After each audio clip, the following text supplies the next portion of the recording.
Welcome to another episode of the Tower 26P Race Rate Podcast. I'm Joe Minsky. Once again, Coach Gerry Rodriguez, who's worried about the talking points today. What the hell are we going to talk about, buddy? This is all on you today, buddy. Bring that mic up close to the soup cooler. All on you. Hey, we got a lot to talk about. There's a lot going on in the world right now with, we talk all politics on this. No, we're not going to talk politics. When is the last time how many years have we known each other? 20 years? Yeah. Have you ever heard me talk about politics? We do not talk about that. No politics, no religion, no sex, no money. We talk sports. We talk sex, money, drugs, and what is it? Sex, money, religion, and politics. No, you don't talk about. We can leave drugs off that one. Well, we talk PEDs sometimes, so we'll talk about that occasionally. But hey, the holidays are upon us. It's 2025. Christmas, Hanukkah, Kwanzaa, you name it. Happy holidays, buddy. It's good to see you. Happy holidays. You know, you're enjoying the LA traffic. Everybody is out getting their presents, getting their gifts. We have our Tower 26 team party tomorrow. And this is what I'm thinking. I've never done it before, Jer. I think I'm going to go dress vest. What do you think? I'm going to go over, get a nice slim fit dress vest, put a tie on, nice shirt. Here's the problem with me. I'm surprised. I was telling you this before. Go ahead. I'm surprised. I get the vest. I'm shocked you would wear a shirt. I think you I like this. You're bringing me back my Chippendales. You would just go just vest and bow tie. I get these lightning and thunder. If you're not watching on YouTube right now, I'm showing off the guns. It's just too big. I can't fit in a suit, right? But you get the shirt, it's just too much muscle, too much Polish steel for a suit. So I think I'm gonna go dress vest. I like it. Change things up a little bit. I like it. But that brings me to my first point, because I woke up this morning. You were coaching the early session, 5:45 over at Santa Monica College. We have more news coming up. There's too much to talk about in this. Palisades is opening again next month, most likely. But you were coaching, and I wake up. If one morning I get to sleep past 5 or 4:30, I wake up at 6 a.m. I have a text from you saying, Miss Jacqueline is swimming like a fish. What the hell have you done with her? Jared, you made my day. Well, when a compliment's due, you got to pass it out. And I haven't seen her in quite a while. I don't think I've seen her swim since Kona, maybe. So this is our athlete, Jacqueline who's probably watching right now on YouTube. We're live on YouTube. You guys got questions, you got comments, leave it on the comments on YouTube or questions in YouTube. We'll get to it before the end of the show. But you saw Jacqueline swim, and you were just astounded at the progress. Well, the beauty of not being there as often as I had been in the past, once we moved, is I get to see the athletes less frequently, which means when there's a change like she's made, it's super noticeable. And I picked it up and I went, wow, this is a girl that's looking a lot more. She has the appropriate tension with the right amount of relaxation. Right. So you got to hold that core up really well, taut, right?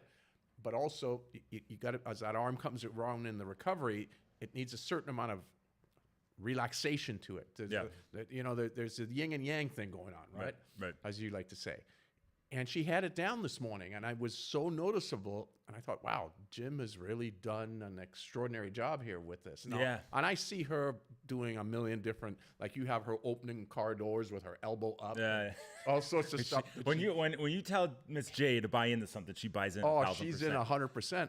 Like in between sets this morning, I thought she was going to get out of the pool because she had her arm up on the pool deck and with her elbow up like this. And I thought she was getting ready to do a deck up and climb out and leave. I said, the workout's not over. She goes, no, I'm just practicing keeping my elbow up. So good. And obviously these are things that you've Well, we're getting right into it. No hemming and hawing here. So I wrote a paragraph. Every Tuesday I write a paragraph to our team, right? And this week I was reading the book Elite Minds. Like I read one page a night. Every night I read one page, and it really sets in. This is the best you've ever written, by the way. I want you to talk about this. What he was talking about was, okay, what something looks as if it's impossible, right? What leads to that impossible feat, right? So it's number one, it's doing what's expected, right? Miss J is showing up and swimming 3 days a week. That's expected. But then you take the expected and then you add on, are you doing what's truly possible, right? Are you doing all the things beyond just what's expected to become the swimmer you are or achieve what before was thought as impossible, right? So Miss J was swimming 2 minutes per 100. Now she's, let's just say 120 per 100. That kind of gain is impossible. Someone might look at that and say, that's an impossible gain. I can never get there. But what Jacqueline has been doing is she's been swimming, but also she's been doing everything else in addition to swimming, her strength work, her stretch cords, talking to me, sending me videos, listening to the audio file on subscription program, watching all the videos on the subscription program, and all this stuff that's possible, that's not easy, which might be considered as the extra mile, you might call it, she's been doing, and it's leading to these type of gains. Well, you nailed it. So, and I think the way you wrote this out when I read your note earlier to our membership was about what you want to aspire to, right? Yep. Your North Star, whatever you want to call it, right? And then 2, the action items to get there. Right. I mean, that's how you framed it, Yeah, right? totally. Yep. So, example, you're 2 minutes per 100, you want to go 130 per 100. Okay, that's my stated goal. And then number 2, here are the things I have to do to get there. And when you get down to the details, it's about, can you actually execute all the details that's necessary to make that drastic improvement in this case? And this could apply to your work, your career, your family, whatever it may be, right? Yeah. But when you get into the details, that's the devil is there, right? And that's where the success is going to come. And this always brings me back to a guy that was on our program, Jim, and I've brought him up, I think, on this podcast before, we'll leave nameless, who is a coach and dropped off of our program because he didn't want to read the workouts, didn't want to listen to the audio files. He felt it was too much to do. Yeah. He just wanted to work out and go do the workout. Well, the devil is in the details. So you're not going to go from 2 minutes to 130. You might get to 150 or 145. Right. But if you want to achieve absolute success, here are all the ingredients. You don't become a CEO by just saying, hey, I want to be a CEO. Okay? Right. Well, you could of your own life. And if that's the life you want to live by, what's not the goal you have, though. You want to sit on the couch and watch Maury all day, or you want to, really climb the ranks and be somebody in the business world? Yeah. It's not easy. You got to get off the couch and do the little things that aren't pleasant, and that's the things that are possible that lead to the impossible. I was just reading something last week, and I rarely read about Michael Phelps. I don't know, only because I've been in the sport for such a long time. I know much of it. But where he talked about 4 consecutive years, Jim, of never missing a day of workouts. That is 4 years. 1,200 and something days, 1,300 days almost, right? What is 365 times 4, right? It's over 1,400, 1,460 days of never missing a day of workout. Yeah. And I'm sure if you interviewed Michael Jordan or Katie Ledecky or pick the name, Tiger Woods, you'd get the same, type of response. Here's what it took to be great. Yeah. It's not always sexy. It's boring. A lot of times it's boring, but it's doing the work that's necessary to get to where you want to go. Yes. And Miss J has been doing it. Yeah. Just the fact of in between the intervals, she had her arm up on the pool deck, pressing down while elevating her elbow. And I thought, wow, every second she was utilizing her time. Yeah. 2 inches to the left, you're crossing over in the front, or your elbow's dropping. You don't have that good setup before you're applying pressure to water, whatever it may be. So one thing I've started doing in the last month is every Monday, we're doing our stretch cord session at 5:45 a.m. So right here in front of you on the floor. Pacific time. On the floor in front of you right here. Yep. I have our camera set up. I have my microphone set up. I do the stretch cords with the crew, and we're getting 20, 30 people showing up. Gwen Jorgensen's shown up a couple times. And I'm not only doing the stretch cords. We go stretch cords, then we do a core set. Then we do stretch cords, then we do a core set, right? And we vary intensity. We vary number of repetitions or time under load. But also the whole time through, I talk them through the stroke, exactly where they should be applying pressure, what they should be engaging, what they should not be engaging, where they should put their elbow up, how they should open their armpit.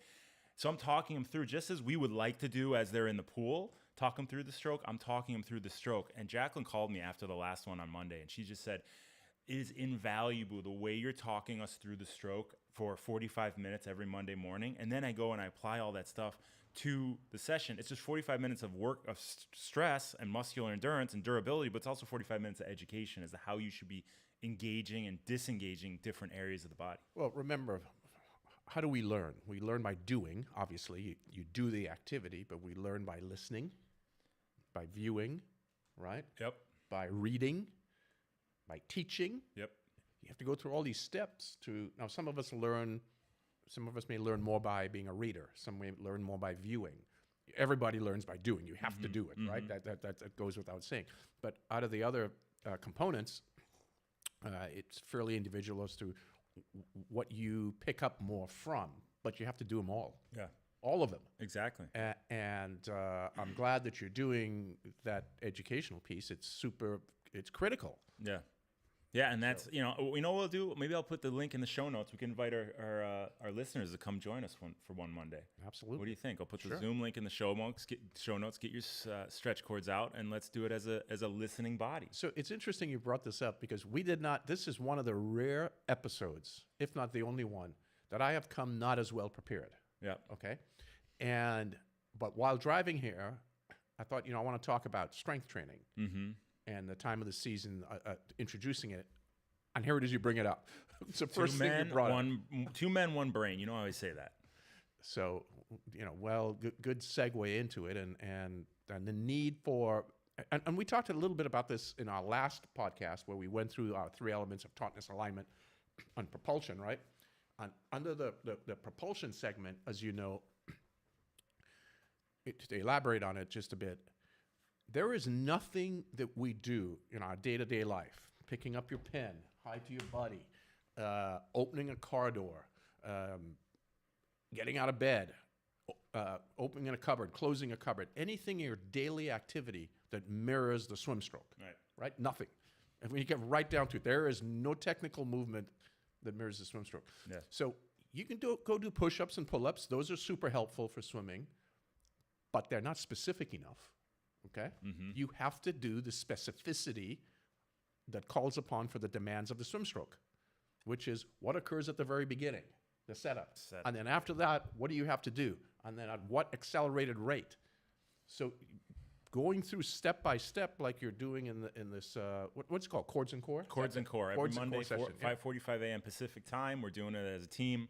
And I break it down. Every second I'm talking about It's perfect. different, like upper back engagement. I was talking, because Jack talks about that a lot on our team 2 p.m. calls, upper back scapular engagement, Yes. and how that sets up the stroke, that sets up the high elbow. So I really focused on that a couple weeks ago. I got probably 5 to 7 notes the next day. Oh my God, my upper back is so sore. And it's like, well, that shows area for opportunity. Well, if you're not engaging that and it's sore like that after the cord session, you're not doing it at all when you're swimming. Well, interestingly, on the drive here to you, I call Coach Jack. It's strange. We did not talk about any of this. No. I was on the phone with Coach Jack, who I haven't spoken to other than our Tuesday calls for multiple months, because I want him to put together a 6-week VASA training plan. 6 weeks of building power. I love it. Yeah. I love it. And that is a dynamic to the stroke that is overlooked. Everyone talks about technique or yardage or, whatever the hell they talk about. They never talk about the muscular durability that we need when we're swimming. You've grown up swimming, so you have that sports-specific strength. Adult onset guy over here, sure, I got lightning and thunder, but it ain't sports-specific swim strength. I got to work at it every single day to try and get to a 1/10 of where you are from a lifetime of doing it. Well, and that's you are in the majority of triathletes where they did not have a competitive swim background. Learned to swim. I'm sure you did, right, as a kid, playing at your local frolic around swim pool. But you didn't spend time like you did on the ice skating. You were around water, just frozen water. And, a little different. A little different. Right. So you got to put the time in. When folks ask about, well, how does Lance, back in the Lance Armstrong days, how is Lance able to maintain a 90 cadence for so long? Well, he's been riding his bike for a really long time. Right. Okay, he started as a young kid. Started swimming, but then he got into cycling. He rode for a long time. It takes time to build specific muscle endurance. That's why I have my TT bike over my shoulder here. Dia and Audrey over there at Ventum sent us that bike. Nice. And what you brought up, Lance, and it's like that was the next thing on my mind is, you look at these guys in the tour and they're riding 20 days, over 100 miles every day, or however many kilometers that is. I don't speak metric, but they're riding, and you're like, how do their muscles sustain that, right? And it's just same thing. It's that sports-specific muscular strength that they have for years and years and years in the saddle. And one thing on our team bike rides we've been working on every Tuesday and Thursday is high torque effort, right? Your ability to put out torque at lower cadence, building that muscular resilience, that durability, mile over mile over mile. And we've been focusing on this probably for 3 or 4 months. I went out to La Quinta 70.3 last weekend, Jer. That's right. 47 years old, right? I've raced over 100 Ironman events, between Ironmans and half Ironmans, right? Because they get in your Ironman profile, they give you how many races you've done. Since 2012, I have like 90 races, but I started racing 2005. So I'd say there's over 100 Ironman branded races. And you've done some non-branded races I've done that are of that distance. Yeah. Yeah, I mean, we've got Olympics, sprints, half marathons, whatever it is. I've done a lot. La Quinta, highest normalized power I've ever put out at a 70.3. Highest ever, 301 watts over 56 miles. Nice. And I attribute it to I guess you didn't get caught up in the draft training. I didn't. No, I was all alone the whole way. It was a lot of fun, just putting out watts. It hurt. It hurt to no end. My mind was like, back it off. But no, put the hammer down. 301 watt normalized power, which is at this point is about 93% of my threshold. And I attribute it to that sport specific strength we've been working on. It's not like we're hitting threshold VO2 max intervals session after session after session. It's a lot of low cadence, muscular durability work, and it leads to that ability to sustain that high of an effort come race day. Well, your thunder and lightning or salt and pepper or whatever it is. Yeah.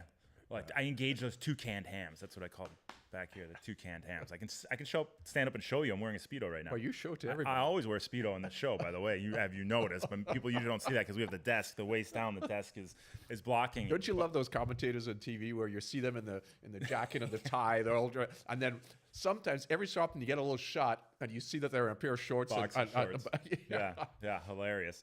But another thing I did is I stayed on top of my nutrition really well. And I just had this conversation with one of our athletes. He's about 200 pounds. He raced La Quinta as well. And I talked to him. He said, what'd you have on the ride for nutrition? He said, I had about 3 bottles of 1500 and I had 5 gels.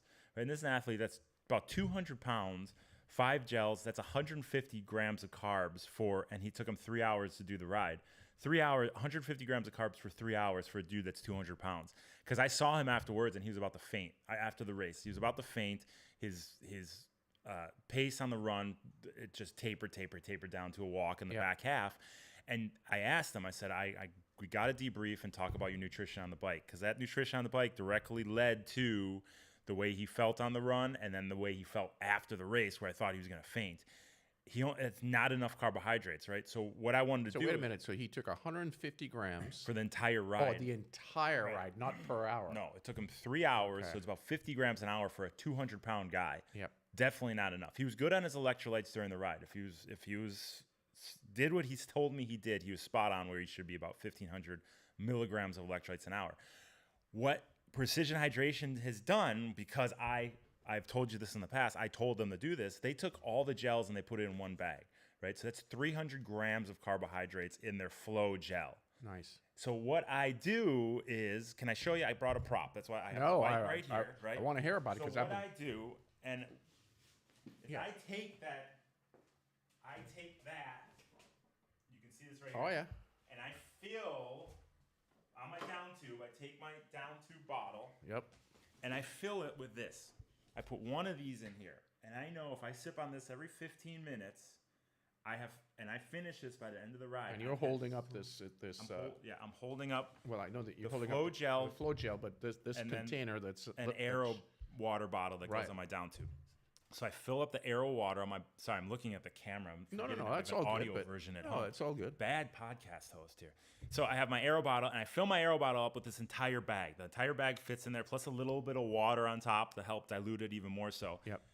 And then I put that on my down tube. I sip on that every 15 minutes. I finish this by the end of 56 miles. If I'm doing an Ironman, I'll have another one of these in special needs. Yep. So I know for a half Ironman, I'm getting 300 grams of carbohydrates on top of that, maybe I'll take a couple caffeinated gels. And I presume you practice this in your training sessions. Practice. Okay. Yeah, one of these bags is about $20. You need to practice this before you go into a race, but this goes down really easy. But if you're getting this in for 56 miles and it takes you 2.5 hours, that's...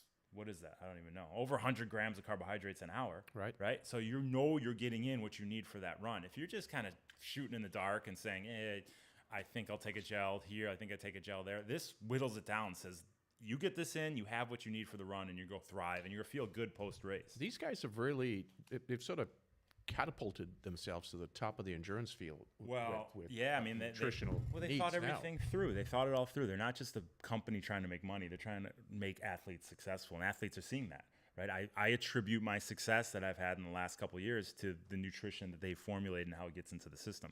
So precisionhydration.com, go check that out. But they also have some other huge news, Gerry. We might need to bring them back on I talked to Andy about this already because there's been some huge news that was just announced yesterday. They're going to be the entire hydration sponsor for Ironman events all over the world now. It used to just be Europe and Australia. Now it's everywhere. Wow. So Precision Hydration is going to be on course at every Ironman event across the world as the electrolyte drink. So that's got to be close. What are they? They're 50-something Ironman races and 100 and... It's a lot of races, yeah. So every race, they're going to have their Precision Hydration 1,000 at the aid stations as the electrolyte drink. I spoke to Andy. I congratulated. He's over the moon. He's going to be out at Oceanside. So maybe when he's out at Oceanside, maybe we'll go down there and do a live show at Oceanside. Actually, that's a perfect place. That's always a great venue. But you guys need to really think about that nutrition, right? If you have the power, you have the strength, you can't sustain it unless you have the fuel to back it up. So get on top of that now. And you're under fueled. It's just like going an Indy car going into the Indianapolis 500 with low on fuel. It ain't going to perform. It ain't going to make it to the finish line. Or on regular fuel rather than high octane. You just put in 87 like I do in my my beater out there, and it ain't going to go very far. So, Gerry, I know we got into this fast. What did we talk about last episode, just to remind everybody? Well, we went through the recovery time of the season. The sport has grown. I got into the sport in the beginning years, not the very beginning, but the early 80s. Sport began in the late 70s. And, sorry. They get that adrenaline going. Yeah, I know. We've gone from racing 3 months a year now to racing 12 months a year, right? And what has happened need a reset. We need a reset. There's a break that needs to occur. So we build our season around several months of recovery, and that's what we're in right now. From middle of October towards the end of October through the middle of Jan, we go through our recovery phase. We call it recovery and technique phase. It's phase 1 of our program. Yeah. And then we go into the technical elements of that. Tautness, regarding the swimming segment at least, tautness is the base of the triangle, then alignment, and then propulsion up top. And we went into a little bit of detail on all three of those elements. So we're in the alignment section of the technique phase. And you're working on that this morning.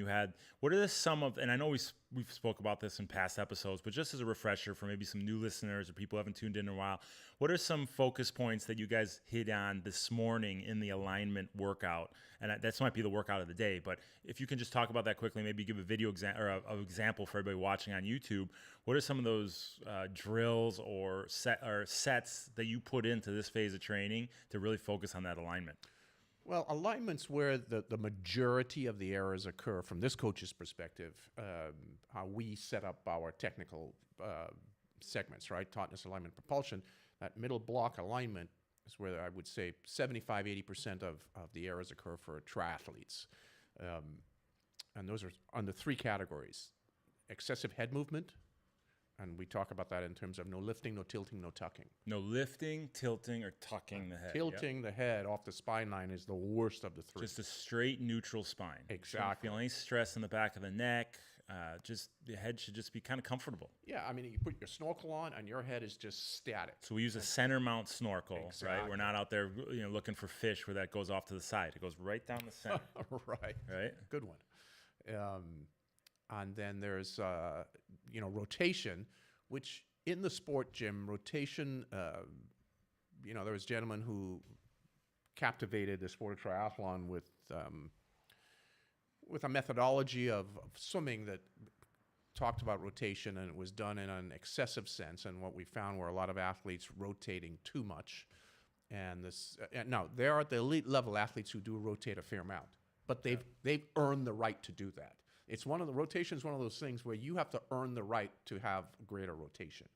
You don't want to be doing a ton of rotation, shoulder or hip rotation in particular, if you're a slower athlete, because all that does is it shuts down your cadence. Okay? Mm-hmm. Because think about it. If you roll from one side of your body, roll onto the other side of your body, your resistance is the water, right? Yeah. So it slows you down.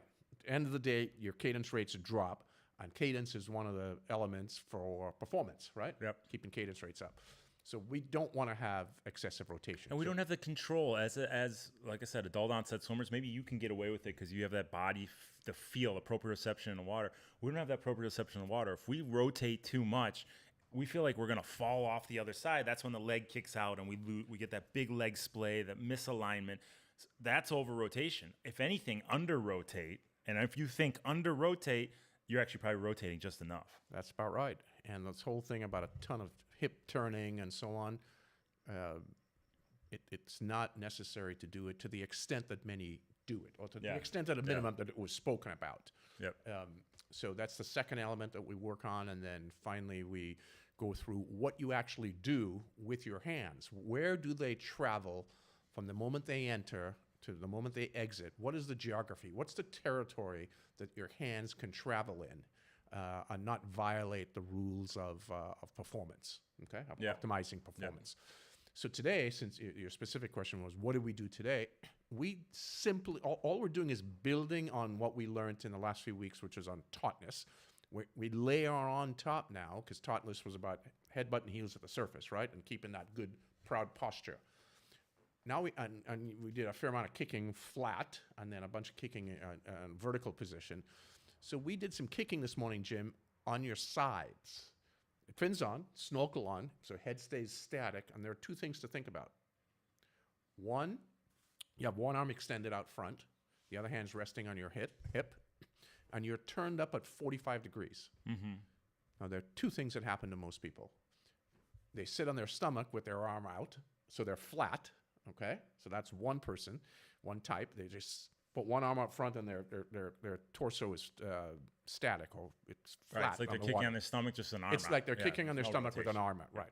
So we want to rotate up to 45 degrees, or they overturn. They turn up to 90 degrees. So we want something in between. Now, interestingly, to be in between requires a little bit more effort, because if you go really slow, it's harder to do, because the body just sort of wants to fall back. But it forces you to have better tension, better posture, better tautness, okay? Mm-hmm. So we did a bunch of kicking on our sides, on what I call your fun side, your enjoyable side.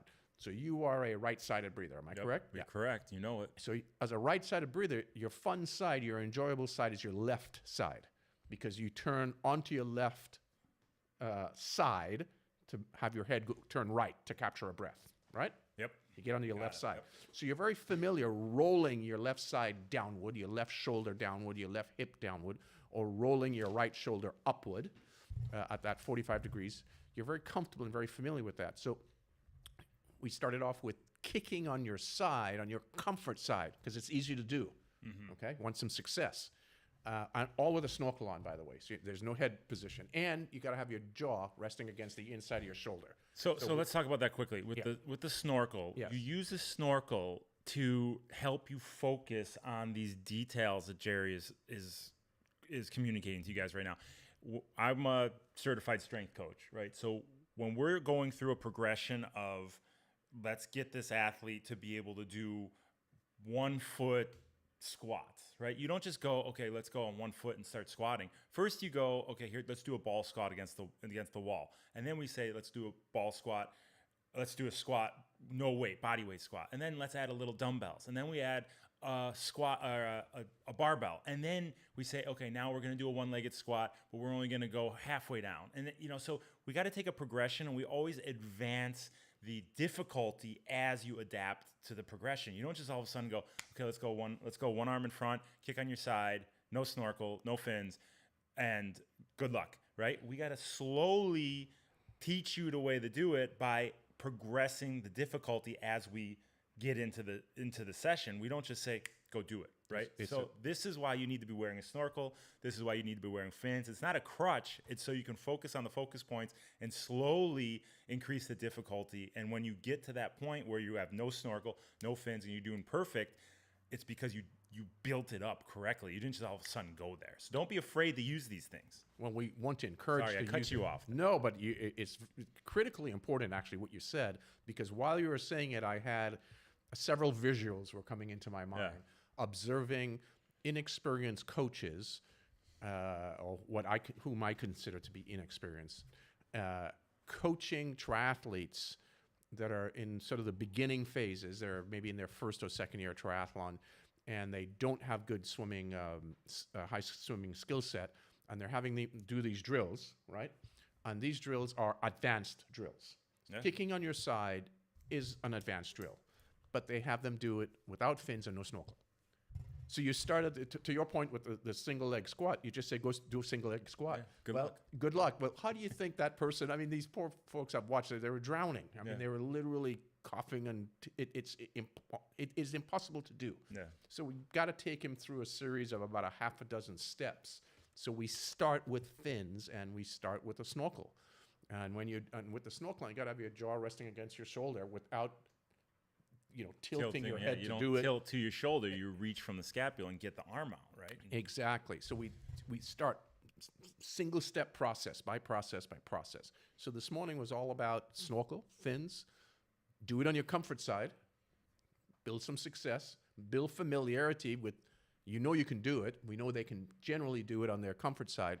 And then we have them go to your non-comfort side, right? Because most of us are better breathing towards one side. So once you turn the body to the other side, you're not as familiar. So you get a little more squiggly, sort of. Yeah. And that was it. I mean, that's an entire session. Yeah. I mean, now, we always swim after we do drills. You don't just do a drill and then the session's over. Because doing a drill and the session's over, you become a good driller, and that doesn't mean anything. Right. So you do the drill. Example within the sets this morning was 6 100s or 8 100s. It was 50 kick of the drill and then right into a 50 swim. So you always swim right after. And then we do a segment of several minutes of swimming with the snorkel on, where they applied all the elements now into several minutes. And then at the end of the session, we add load, meaning you've gotten fairly decent at doing segment 1 of your 6 steps of the single squat in your example. Segment 1. Now let's take segment 1, take off the equipment, and let's put some load, meaning some stress, right? Yep. Let's actually go into a swim set of 8 times 100 or 8 times 75, whatever it may be.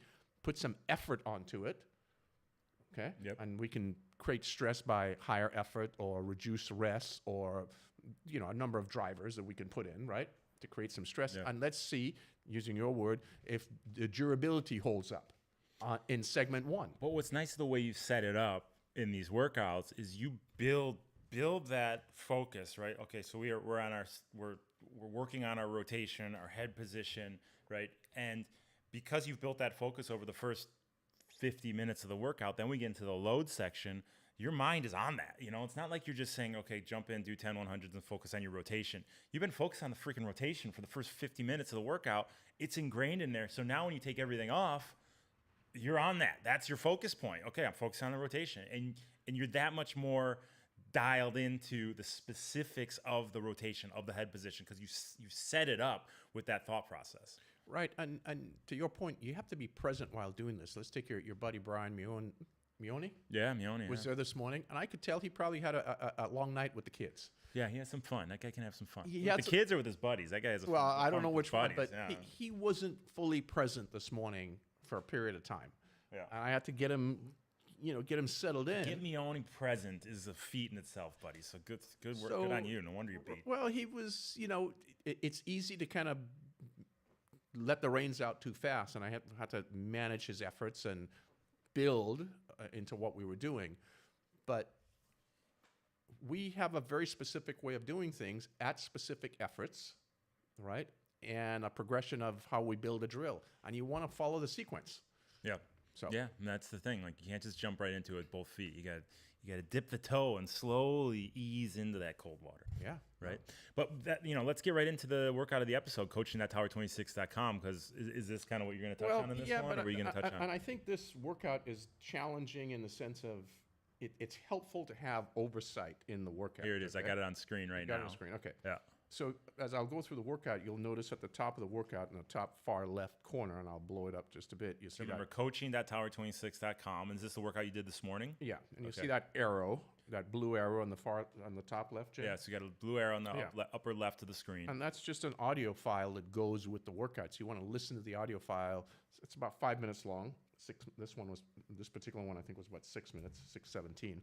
And it's explaining the details of the workout and the types of drills that we're doing. And then as you go through the workout, as I'm scrolling by, every element that we do in the workout has a video demonstrating what we want done, how to do it, and then, of course, the written explanation. And this is this is triathlon school. If you don't want to do this stuff, this ties into what you were saying, Jim, in the very beginning. If you don't want to do this, then you can't set the goal of I want to go from 2 minutes to 1:30. Okay? Yeah, it's not going to happen. Nope. So we go into the detail of what it takes to make the big improvements. So I'm scrolling by as you're seeing in this particular workout, Jim. Let's look at this workout. This workout has 1, 2, 3, 4, 5, 6, 7, 8, 9, 10, 11, 12, 13, 14, 15, 16, 17, 18 videos. 18 videos in one workout. Now, these are all very short videos. Now, this is excessive, but we're in the excessive phase of teaching, right? So that's a lot of videos. It's going to take you, for this workout, probably 30 minutes to go through all the videos and read all the text. Yeah. Right? Yeah. That's the reality. You don't want to be great, don't do it. But if you really want to be good and you want to make a commitment to success, you have to do this. There was a girl that, her name's Michelle, that came up in Swam with us in Santa Barbara yesterday, Jim. A referral from Randy Eichhoff. Oh, wow. Yeah. Wow. And Back in the day. terrific personality, spunky young lady, and wants to do really well. And but is lacking education and foundation for what to do. And she said, well, should I get on your swim subscription program? I said, well, I want you to swim with Randy because you're going to get great training sessions. But I want you to read all the content and listen and view all the videos, because that's the educational component. So you'll understand what you're doing. You'll see demonstrations of it. How long has Michelle been swimming? Long time? She did not swim. She said she swam as a little kid up until she was like 9 years old. Yeah. And then she got into other sports. The reason I bring it up is a lot of times the education's more important than the yards at a certain point. You got to learn this stuff. So I'd rather you take 30 minutes off your workout, learn the stuff that we're going over here, and then build the workout back up. And this is the time of the season to do that, okay? Right. To curtail actual training volume or time, which is really what you're saying, and spend it on the educational segment. So that's why there's so many videos in this. But then if you look at the top here, we just collapse this. And you can collapse it down so you can just see the workout. You hit summary workout. And right. There's the That's set. the workout. I mean, the thing Gerry goes gave to, a tenth of the size it was before. But warm up, we did some kicking, as we talked about, with fins and a snorkel. And then we did some vertical kicking, and this is all about tautness, right? And then we went into the segment of the workout that had to do with alignment, which again now was kicking on your side with the arm extended, the fins and the snorkel and so on.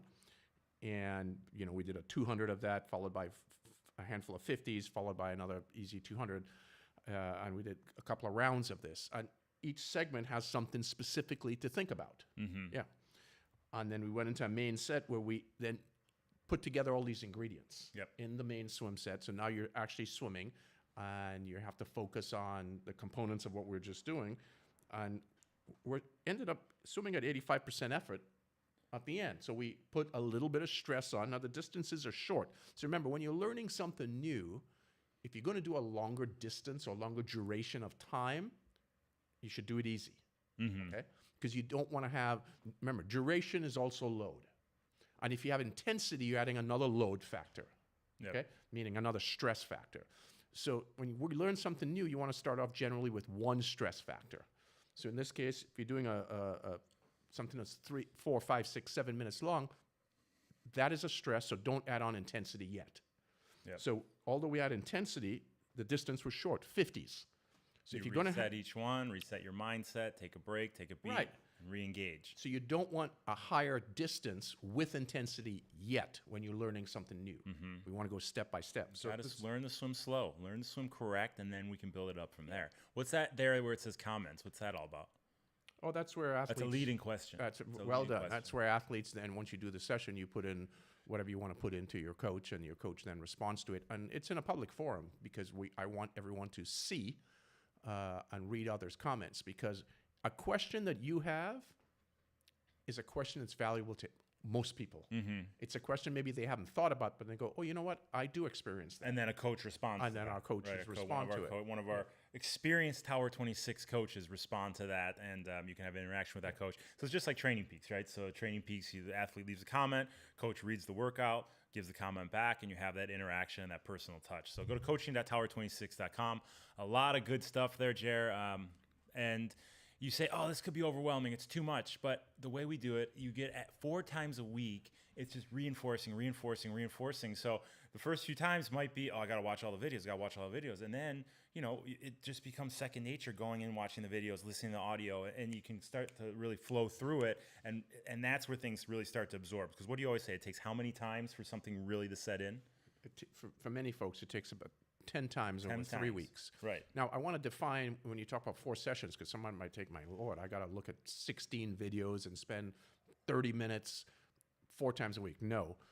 We have 2 key sessions that I cannot miss out of those 4. Those are two of the key ones. Right? Those are the ones that are dense in education, dense in structure during this particular phase, right? And then the B session, we do a little bit less of the technical element and a little bit more of the stress in the B session. And then the C session is all recovery. A lot of kicking, a lot of pulling. It's easy down, stuff, less videos. Yep. Right. So you really have to put your emphasis, your awareness into, two of the key workouts. Yeah. Well, okay, so coaching.tower26.com. Go check that out. We got a question last episode from Dark Mark. He was the sidekick on the Real Starkey podcast. Yeah. He is one funny dude, but he actually asked a serious question last time. He was racing Ironman Florida. I forget exactly what race it was, but he got a calf cramp, and he said that's never happened before in swimming, when he's been training, when he's been open water swimming.